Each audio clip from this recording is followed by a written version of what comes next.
Red and blue lights fractured the darkness of the affluent suburban street.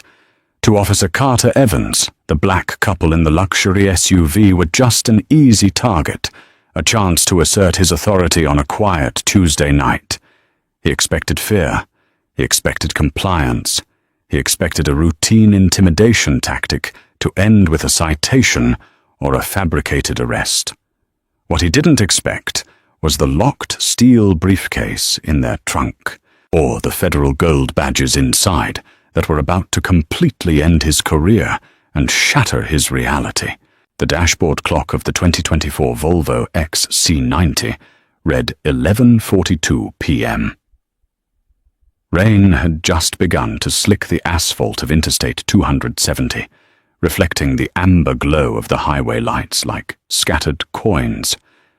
Inside the quiet, leather-scented cabin, Derek Hayes kept his eyes fixed on the road, his broad shoulders relaxed, but his mind still buzzing from the 18-hour day he'd just endured. Beside him, his wife, Chloe Hayes, had her seatbelt drawn snug against her tailored trench coat, her eyes closed as she listened to the soft jazz humming from the speakers. They were exhausted. They were also two of the most formidable federal agents operating out of the Washington, D.C. field office.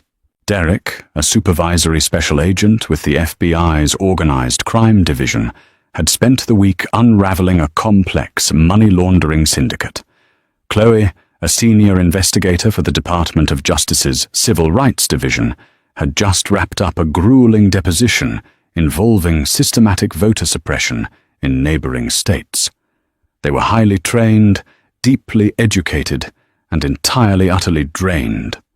All they wanted was to reach their home in the quiet, tree-lined enclave of Montgomery County, Maryland, a wealthy suburb known for its manicured lawns, sprawling colonial homes, and unfortunately, its overzealous local police department. As Derek took the exit ramp onto Route 28, transitioning from the harsh glare of the highway into the dimly lit, winding suburban roads, he checked his rearview mirror. A pair of headlights sat roughly a quarter-mile back. At first, it was nothing, just another late-night commuter. But as Derek navigated the winding path toward their subdivision, taking a left onto Oakbrook Drive, the headlights matched his turn. Derek's eyes flicked to the mirror again. The vehicle was closer now. The unmistakable silhouette of a Ford Police Interceptor Explorer emerged under the glow of a passing street lamp. "We picked up a tail," Derek murmured, his voice calm, dropping down an octave into the measured, clinical tone he used during field operations. Chloe opened her eyes, blinking away the fatigue. She didn't turn around. Instead, she adjusted the side mirror on the passenger door to get a better look. "County Police." "Local," Derek replied. "Oakbrook Township." "Speed?" 32 in a 35. Both hands on the wheel. "Registration is current. Tail lights are flawless. We've done absolutely nothing wrong." Derek's jaw tightened. "But it's nearly midnight. We're in a vehicle that retails for 80 grand, and we're driving through Oakbrook." Chloe sighed, the sound heavy with a weariness that had nothing to do with her grueling workday. It was the exhaustion of a reality they couldn't escape, regardless of their status, their education, or the federal badges resting securely in the locked steel case in the trunk. "Let's see how far he follows." For 2 miles, the cruiser rode their bumper. It was an aggressive, deliberate tailing, a psychological pressure tactic designed to make a driver nervous, to force a mistake. Derek drove with robotic precision, braking smoothly at every stop sign, using his turn signals well in advance, holding the wheel at 10 and 2. He was giving the officer absolutely zero probable cause. But for Officer Carter Evans of the Oakbrook Township Police Department, probable cause was merely a suggestion. Evans was a 7-year veteran of the force, a man whose personnel file was littered with citizen complaints regarding excessive force and racial profiling, complaints that had always been conveniently swept under the rug by a friendly union and a complacent administration. Sitting in the passenger seat next to Evans was Officer Toby Larson, a 22-year-old rookie barely 3 months out of the academy. "Look at this," Evans sneered inside the cruiser, tapping his fingers on the steering wheel. "Dark tints. Out at midnight? Probably heading up to the estates to scout some driveways." Larson peered through the windshield, his brow furrowed. "Tints look legal to me, Carter. And the plates come back clean. It's a corporate lease, registered out of D.C. No flags." "Clean plates don't mean a clean car, rookie," Evans barked. His eyes narrowed at the Volvo. "They don't belong in this neighborhood. I'm lighting them up." "For what?" Larson asked, his voice betraying a hint of nervous hesitation. "Failure to maintain a lane," Evans lied effortlessly. He reached up and flipped the switch. Instantly, the dark suburban street was bathed in blinding strobes of red and blue. In the Volvo, Derek watched the light show erupt in his mirror. He didn't curse. He didn't panic. He simply let out a long, controlled breath and activated his right turn signal, pulling the heavy SUV smoothly over to the curb under the canopy of a large oak tree. He shifted into park, turned off the engine, turned on the interior dome light, and placed both hands flat on top of the steering wheel. Chloe quietly reached into her handbag at her feet, pulling out her smartphone. She dimmed the screen brightness to 0 and opened the camera app, switching it to video mode. "Ready?" Derek asked softly. "Always," Chloe replied, pressing record. Heavy boots crunched against the wet gravel of the shoulder. Officer Evans approached the driver's side of the Volvo, a heavy, tactical flashlight gripped tightly in his left hand. His right hand hovered aggressively near the butt of his sidearm. Officer Larson hung back near the rear quarter panel of the SUV, looking distinctly uncomfortable, his eyes darting around the quiet neighborhood. Evans didn't just shine the flashlight into the car, he weaponized it. He thrust the blinding beam directly into Derek's face, then swept it violently over to Chloe, letting the million candle power light sear her retinas before snapping it back to Derek. "Evening," Evans barked, the word devoid of any actual greeting. It was a challenge. "Good evening, officer," Derek replied, his voice a masterclass in composed, neutral authority. He kept his eyes squinted against the glaring light, his hands perfectly still on the wheel. "How can I help you?" "Roll the back windows down. Now," Evans commanded. "The back seats are empty, officer," Derek stated calmly. "Did I ask you if they were empty, boy? I said roll the windows down." Chloe's finger tightened on her phone. The word boy hung in the air, a vile, antiquated slur wrapped in the guise of police authority. Derek didn't flinch. Slowly, telegraphing his movements, he reached with his right hand and rolled down the rear windows, revealing the pristine, empty leather seats of the SUV. "License, registration, and proof of insurance," Evans demanded, leaning heavily against the door frame, invading Derek's personal space. He leaned in, visibly sniffing the air inside the cabin. "My license is in my wallet, in my back right pocket. My registration and insurance are in the glove compartment," Derek narrated perfectly. "With your permission, I will reach for my wallet first." Evans scoffed, clearly annoyed that Derek knew the script better than most civilians. It robbed him of the chaos he thrived on. "Just get it." Slowly, Derek retrieved his wallet and handed his driver's license through the window. He then gestured for Chloe to open the glove box. She did, retrieving the documents and passing them to Derek, who handed them to Evans. Evans snatched the paperwork. He shone his light on the license. Derek Hayes. He looked at the registration. It didn't have a home address. Due to their security clearances and the nature of their federal work, their personal vehicles were registered through a DOJ fleet proxy. The address listed was a generic P.O. box in Washington, D.C. Evans frowned, his suspicion immediately metastasizing into anger. "Whose car is this?" "It's my vehicle," Derek said. "Then why does the registration list a DC post office box, Derek?" Evans sneered. "You hiding something? You got warrants you don't want me to know about?" "The vehicle is registered legally in the District of Columbia.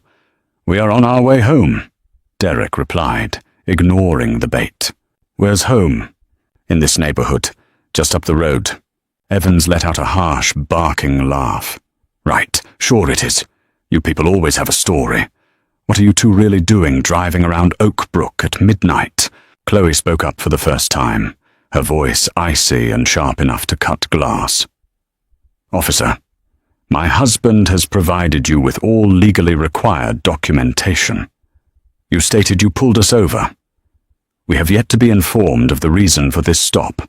Evans snapped his flashlight directly into Chloe's face, keeping it there. "I don't remember asking you a damn thing, lady. You keep your mouth shut unless spoken to." "Officer!" Derek's voice dropped to register, the neutrality vanishing, replaced by a dense, suffocating authority. "Remove the light from my wife's face." Evans froze for a fraction of a second. He was used to civilians cowering. He was used to anger, to shouting, to panic. He was not used to being commanded by the person sitting behind the wheel. The sheer confidence radiating from Derek Hayes short-circuited Evans's brain. It infuriated him. "Are you giving me orders?" Evans growled, his hand slipping down to unclip the retention strap on his holster. The unmistakable snap echoed in the quiet night. In the rear, Officer Larson stepped forward, panic flashing across his young face. "Carter!" Larson whispered. "Back off, Toby," Evans snapped. He turned his attention back to Derek. "Step out of the vehicle." Derek looked at the officer. "Under what legal justification are you ordering me out of my vehicle? I have not committed a crime, and I pose no threat to your safety. Pennsylvania versus Mims gives me the right to order any driver out of a vehicle during a lawful traffic stop. For officer safety," Evans recited with a smirk, proud of his legal knowledge. "Now step out of the car before I drag you out." Derek knew the case law perfectly. Evans was legally right about the Supreme Court ruling, even if the premise of the stop was an absolute fabrication. Refusing to step out would give Evans the lawful excuse he desperately wanted to escalate to physical violence. "I am stepping out of the vehicle," Derek said, loudly and clearly, ensuring Chloe's phone captured every syllable. "I am unbuckling my seatbelt. My hands are empty." Derek opened the door and stood up. At 6'3", he towered over the stocky 5'9" frame of Officer Evans. The physical disparity only made Evans more aggressive. "Turn around. Face the car. Hands on the roof," Evans ordered, shoving Derek hard between the shoulder blades. Derek complied, pressing his hands flat against the rain-slicked roof of the Volvo. Evans kicked Derek's legs apart roughly and began a highly invasive, aggressive pat-down. He patted down Derek's chest, his waistline, and ran his hands aggressively up Derek's inseam. "Nothing," Evans muttered, sounding genuinely disappointed. He grabbed Derek's left arm, violently twisting it behind his back, and produced a pair of steel handcuffs. Click. Click. "Officer Evans," Derek said calmly, feeling the cold steel bite into his wrists. "I am now officially detained in handcuffs. I am informing you that I do not consent to any searches of my person, my property, or my vehicle." "You don't dictate the terms here," Evans hissed in Derek's ear. He hauled Derek backward toward the curb. "Sit down." Inside the car, Chloe had the camera angled perfectly through the window. "Officer," she called out, "why is my husband in handcuffs?" Evans stormed over to the passenger side, ripping the door open. "Get out." "Am I being detained?" Chloe asked. "You're about to be arrested for interfering with a police investigation if you don't get your ass out of this car right now," Evans roared. Chloe smoothly stepped out of the vehicle. She didn't break eye contact with Evans, nor did she lower her phone. "Put the phone down," Evans demanded, reaching for it. Chloe took a precise half-step back, keeping the device out of his reach. "First Amendment, officer. I have a constitutionally protected right to record police activity in a public space. If you touch my phone, you will be violating federal civil rights law." The mention of federal law made Evans pause, a flicker of uncertainty crossing his face, but his ego quickly squashed it. "Sit on the curb next to him," he barked, pointing his flashlight at Derek. Chloe walked over, her heels clicking on the damp asphalt, and sat down gracefully beside her husband. The heavy, humiliating reality of the situation hung over them. Several houses down, a porch light flicked on. The blinds of a living room window parted as a nosy neighbor peered out to watch the spectacle. Officer Larson approached Evans, his voice a frantic whisper. "Carter, what are we doing? He doesn't have any warrants. He didn't have anything on him. Let's just write a warning and cut them loose. This doesn't feel right." "Shut up and watch my back, Larson," Evans snapped. "I know these types. They're moving something. Drugs, cash, something. Nobody drives a car like that with ghost registration unless they're hiding something." "But you can't search the car without a warrant or consent. And he explicitly denied consent," Larson argued weakly. Evans turned and gave Larson a sinister, conspiratorial grin. "Are your sinuses stuffed up, rookie? Because I smell marijuana coming from the cabin of that vehicle. Strong odor. That gives me probable cause to rip that car apart."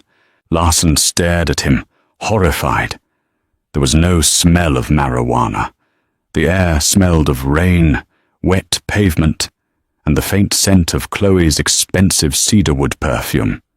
But Larson, paralyzed by the fear of crossing his senior officer, stayed silent. Evans approached the open driver's side door of the Volvo. He practically dove inside, beginning a frantic, destructive search.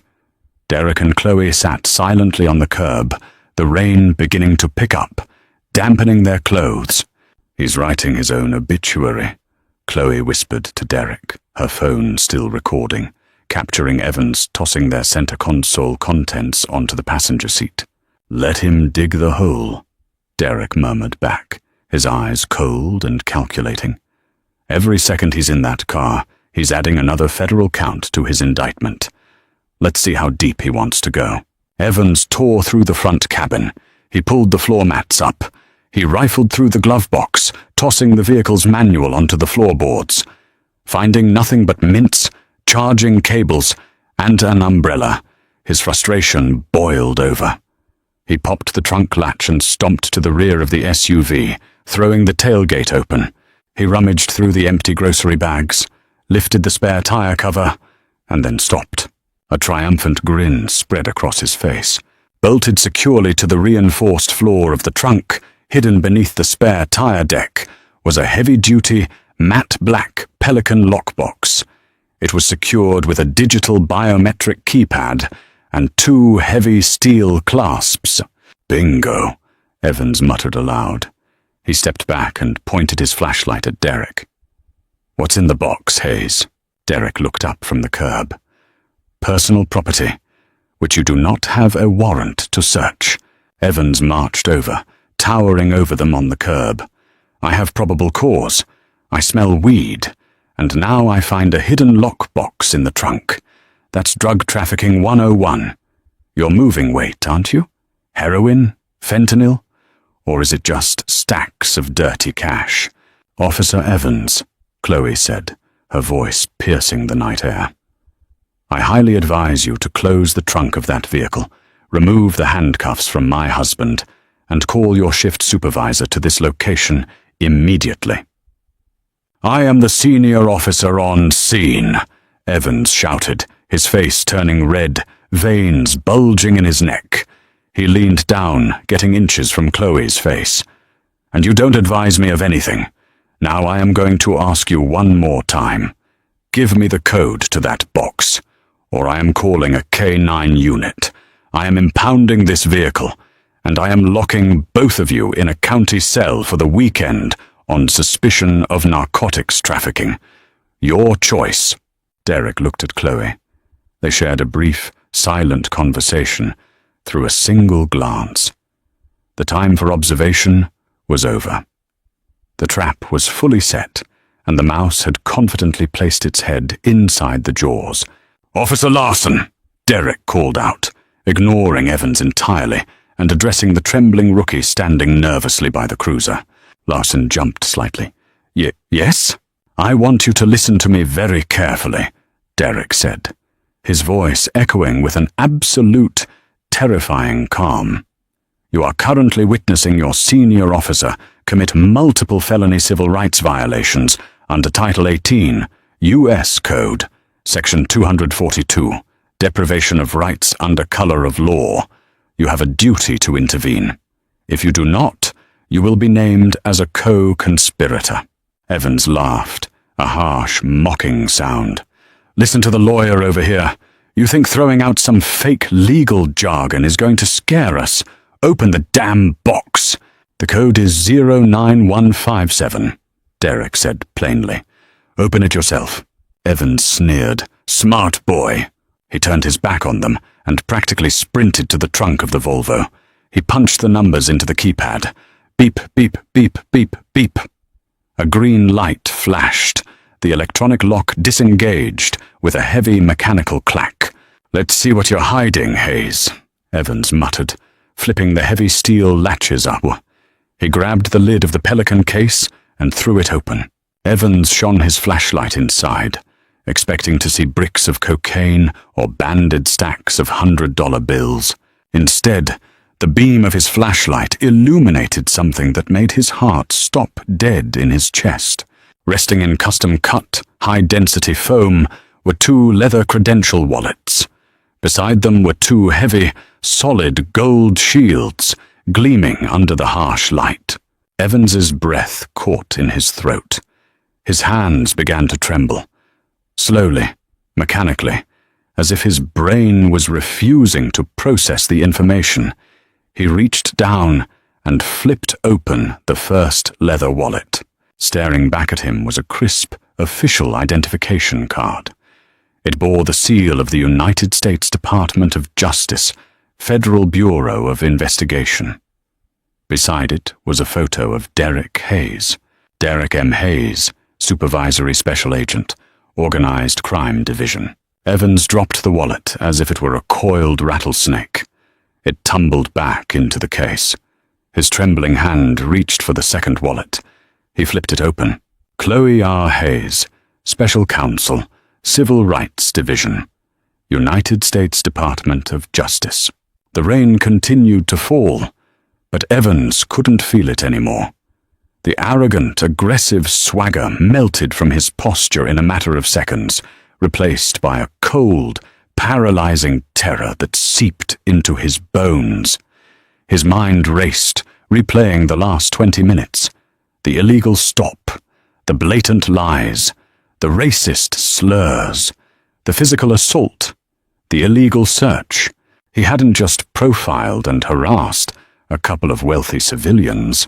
He had just unlawfully detained, assaulted, and illegally searched the property of a senior FBI agent and a high-ranking Department of Justice prosecutor.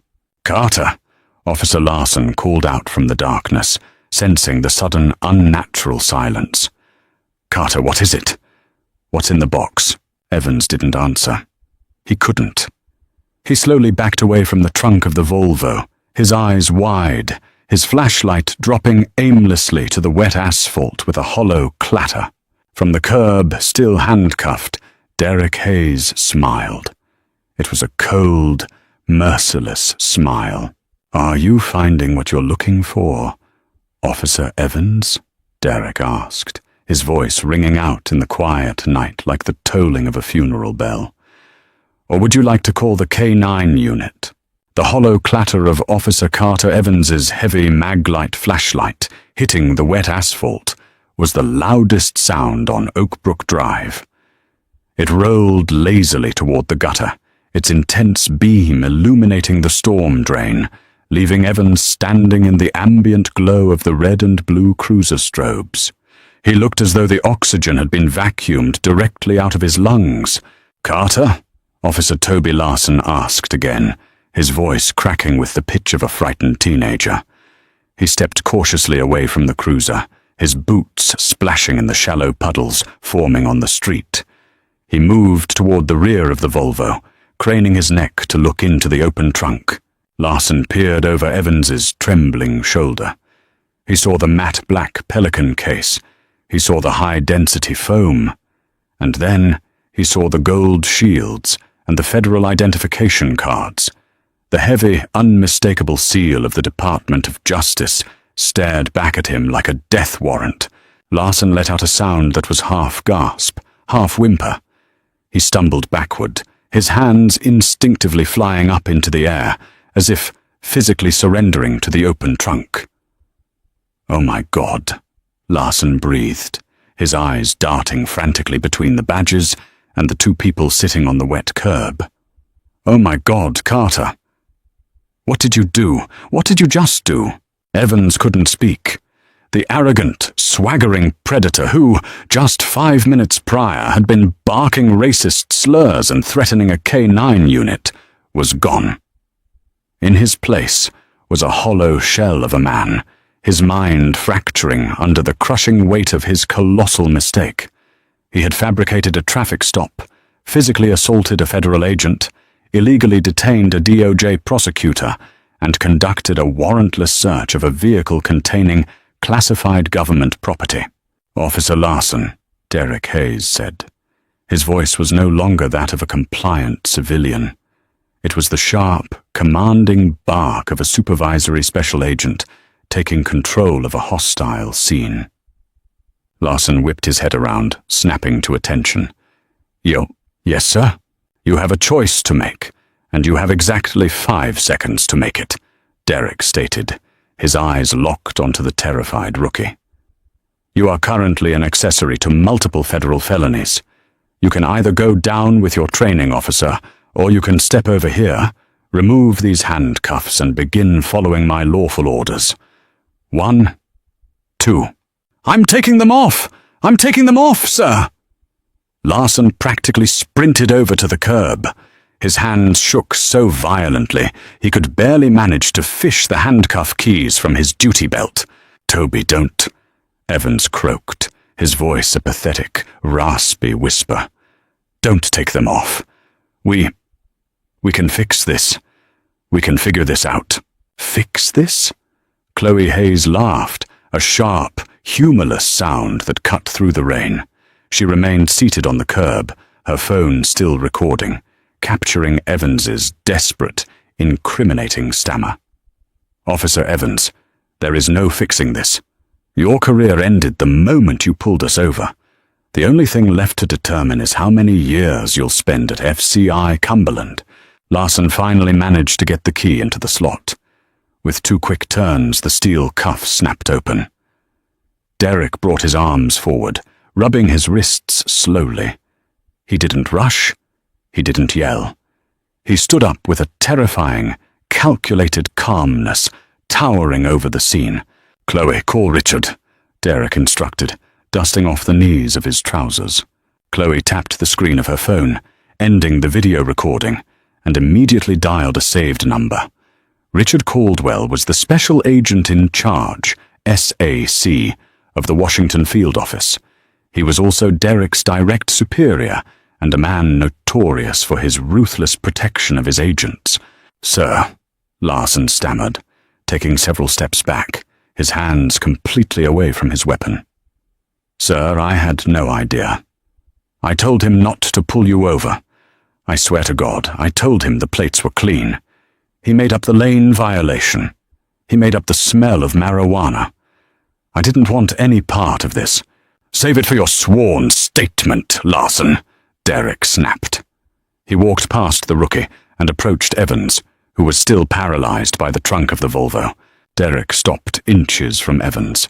The local cop was visibly sweating despite the cool rain, his chest heaving in shallow, panicked breaths. "Officer Evans," Derek said quietly, the menace in his voice absolute. "Step away from my vehicle." Evans stumbled backward, nearly tripping over his own feet. "Agent Hayes, listen to me, please. It was a misunderstanding.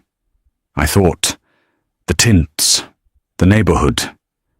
We've had burglaries. A misunderstanding?" Derek stepped forward, backing Evans against the side of the police cruiser. "You explicitly profiled us.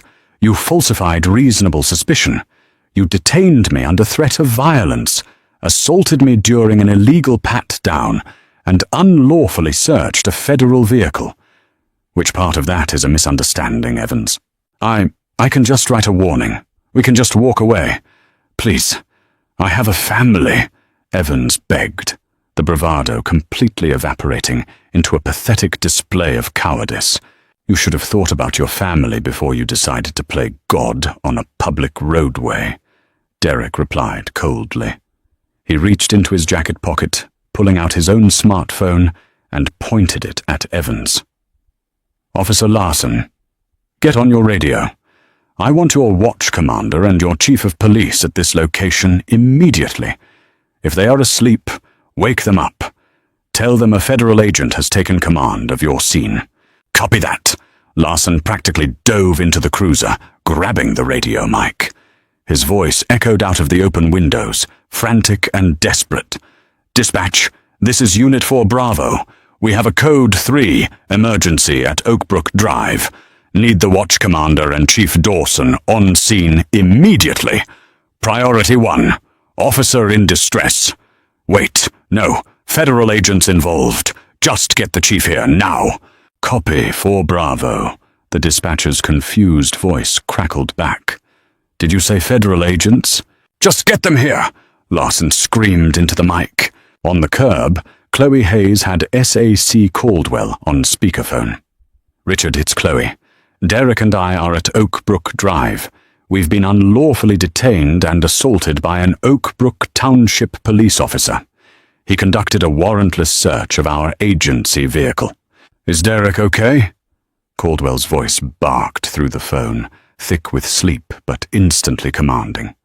"We are physically uninjured, but the officer has breached the trunk and exposed federal credentials. Derek has taken control of the scene. I'm dispatching the evidence response team and 2 tactical units from the Rockville Resident Agency right now. Do not let local PD compromise that vehicle. I want that officer's body cam secured. I'll be there in 20 minutes. "Understood," Chloe said, hanging up. She stood up, brushing off her coat, and walked over to stand beside her husband. Evans was leaning against the cruiser, holding his head in his hands, hyperventilating. The reality of his impending destruction was finally settling in. He wasn't just going to lose his badge. He was going to lose his pension, his freedom, and his reputation. The local union couldn't save him from the Department of Justice. "You have no idea what you've unleashed, Evans," Chloe said, her voice devoid of any sympathy. "For years, my division has received complaints about the Oakbrook Township Police targeting minorities. We never had the smoking gun to initiate a full civil rights probe. You didn't just ruin your own life tonight. You just handed the DOJ the keys to your entire department." The quiet, wealthy suburban neighborhood was no longer sleeping. Within 15 minutes, the flashing lights of local police cruisers flooded Oakbrook Drive. Neighbors stood on their porches in bathrobes, holding umbrellas, watching in stunned silence as the drama unfolded. But the local police didn't look like they were in charge.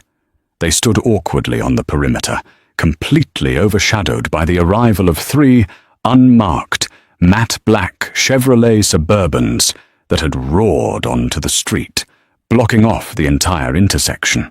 Heavily armed FBI agents wearing tactical vests emblazoned with bold yellow letters poured out of the SUVs. They moved with military precision, instantly securing the perimeter around the Volvo and pushing the local Oakbrook police officers back. A silver Ford Expedition tore through the police tape, skidding to a halt on the wet pavement. Chief William Dawson practically fell out of the driver's seat. He was a man in his late 50s, wearing a rumpled suit jacket over a plain white t-shirt, having clearly thrown it on in a panic. Chief Dawson took one look at the scene.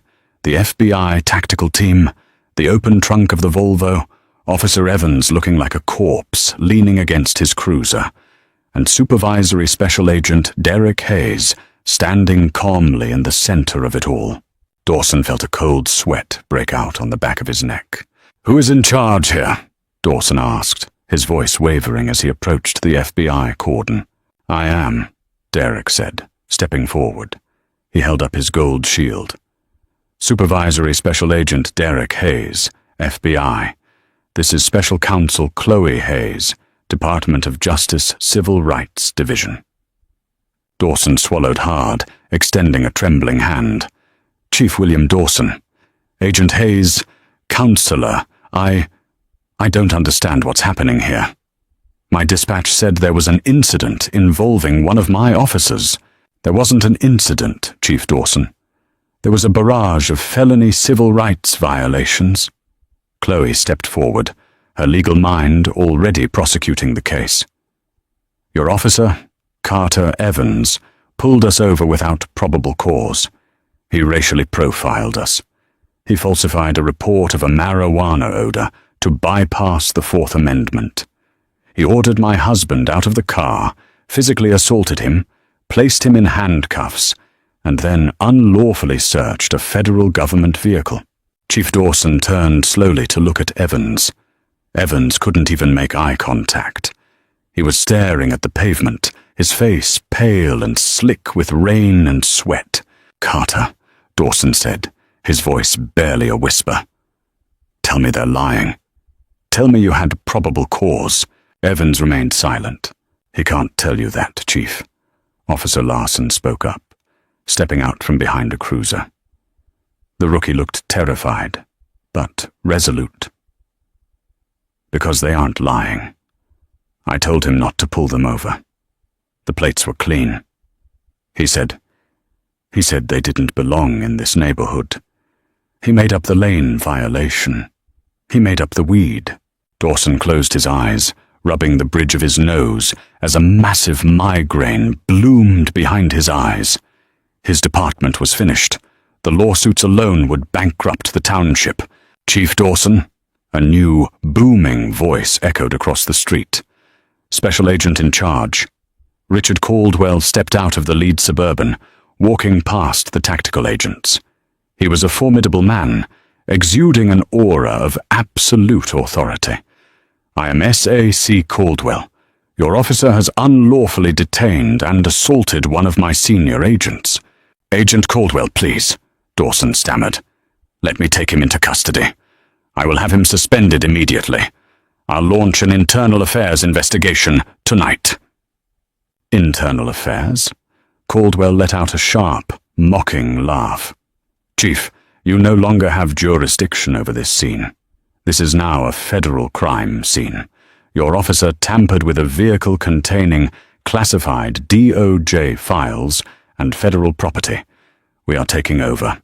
Caldwell gestured to two FBI agents. "Relieve him of his weapons." The two agents approached Evans. "Hands on your head, officer," one of the agents commanded. Evans complied numbly. The agent stripped him of his duty belt, taking his Glock sidearm, his taser, his pepper spray, and his radio. They unpinned the Silver Oak Brook police badge from his chest. The metallic rip of the pin, tearing through the fabric of Evans's uniform, echoed loudly. "Chief Dawson," Derek Hayes said, his voice cutting through the humiliation of the disarming. "My wife recorded the entire interaction on her smartphone, from the illegal stop, to the racial slurs, to the moment he unlocked my trunk. We also require the immediate preservation of Officer Evans's and Officer Larson's body camera footage." Of course," Dawson said, thoroughly defeated. "Larson, hand over your camera." "Actually," Caldwell interrupted smoothly, We won't be trusting your evidence locker, Chief. We have a federal magistrate waking up right now to sign a warrant for the server hard drives at your precinct. We're taking all the footage from the last 6 months. Councillor Hayes here is going to ensure your department is thoroughly audited." Chloe Hayes offered Chief Dawson a polite, devastating smile. "We've been looking for a reason to investigate the racial disparity in Oakbrook Township's traffic stops, Chief. Officer Evans just gave us the subpoena power we needed." Dawson looked at Evans, a look of pure, unadulterated disgust crossing his face. "You stupid, arrogant son of a bitch! You just destroyed this entire department." Evans looked up, tears finally mixing with the rain on his face. He looked at Derek and Chloe, the two people he had assumed were powerless victims. He had wanted to make them feel small. He had wanted to assert his dominance. Instead, he had kicked down the door to his own destruction. "FBI!" S.A.C. Caldwell barked, pointing at Evans. "Place him in custody. Violation of Title 18, Section 242. Read him his rights, put him in the back of the Suburban, and take him to the Washington field office for processing." As the heavy steel handcuffs were slapped onto Evans's wrists, this time by federal agents, Derek Hayes turned his back on the disgraced officer. He walked over to his Volvo, calmly closed the Pelican case, and slammed the trunk shut. The loud thud signaled the definitive end of Carter Evans's freedom, and the beginning of a reckoning the Oakbrook Police Department would never forget. The morning sun rose over Washington, D.C., casting long golden shadows across the brutalist concrete facade of the J. Edgar Hoover FBI building.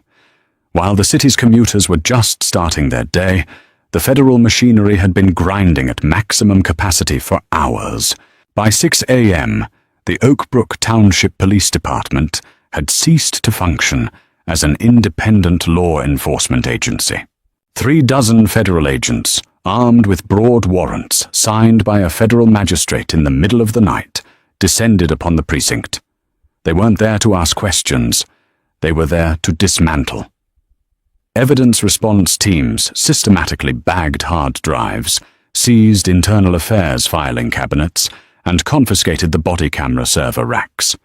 The local dispatchers sat in stunned silence as FBI technicians mirrored their communication databases. Chloe Hayes didn't go home to sleep. She had traded her damp trench coat for a crisp, navy blue suit from her office wardrobe. She stood in the primary conference room of the Department of Justice's Civil Rights Division, a steaming cup of black coffee in her hand. Across the mahogany table sat Assistant Attorney General Kristen Clark, the real-life head of the Civil Rights Division, known for her uncompromising stance on police reform. "I reviewed the footage you securely uploaded at 3 a.m., Chloe," Clark said, her voice grave, her eyes fixed on the tablet screen, replaying Officer Carter Evans's racist tirade. "It's textbook deprivation of rights. But what troubles me more is his absolute confidence. He wasn't afraid of being caught.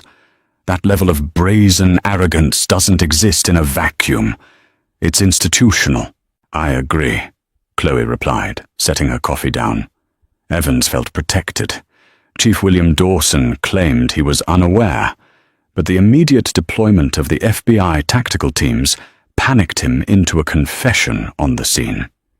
He knew Evans had a history. The rookie, Officer Toby Larson, is fully cooperating. He's already given a sworn statement to the Bureau. "What did the rookie give us?" Clark asked, leaning forward. Chloe handed over a hastily printed transcript. Larson confirmed that Evans regularly fabricated the odor of marijuana to bypass Fourth Amendment protections. But here is the twist.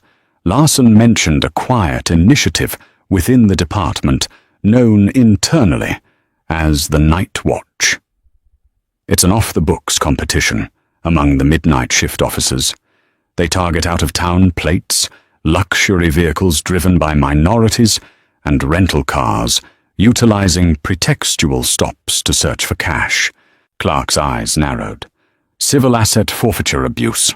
Exactly, Chloe nodded. They seize the cash under the guise of suspected narcotics trafficking.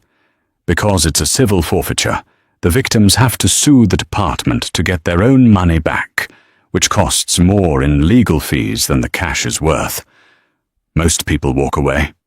The Oak Brook Township PD then funnels that money into their department discretionary fund for tactical gear and high-end cruisers. Evans thought Derek and I were carrying dirty money in that Pelican case. They picked the wrong car, Clark said softly, a steely resolve settling over her features. I am authorizing a full pattern or practice investigation into the Oak Brook Township Police Department. We are going to audit every traffic stop, every arrest, and every use of force report from the last 10 years. And as for Officer Evans, over at the Washington field office, Carter Evans was experiencing the devastating reality of federal detention.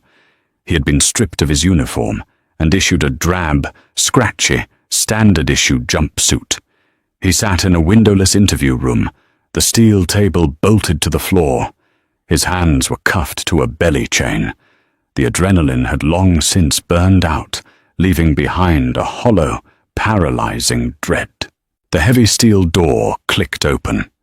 Special Agent in Charge Richard Caldwell walked in, followed by Derek Hayes.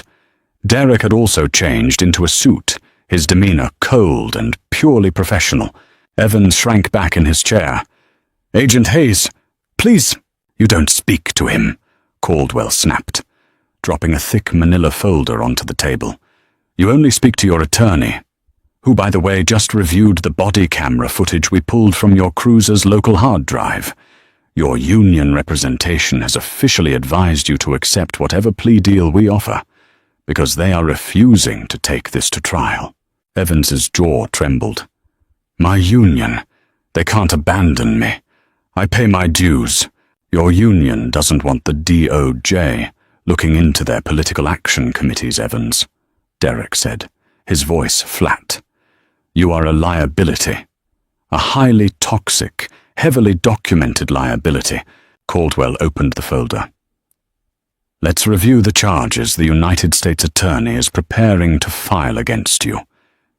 He pulled out a crisp sheet of paper and began to read, his voice devoid of any mercy. Count 1. 18. U.S.C. Section 242. Deprivation of rights under color of law. Count 2. 18. U.S.C. Section 111. Assaulting, resisting, or impeding certain officers or employees. Felony assault on a federal agent. Count 3. 18 U.S.C. Section 1519. Destruction, alteration, or falsification of records in federal investigations for falsifying the probable cause of the stop. Those 3 alone carry a maximum combined penalty of 30 years in federal prison, Caldwell stated, closing the folder.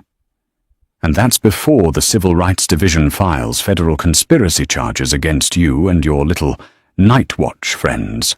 Evans buried his face in his chained hands, openly sobbing. The sound bounced off the cinder-block walls, pathetic and hollow. "I was just doing my job. We were supposed to keep the neighborhood safe." "Safe from who, Evans?"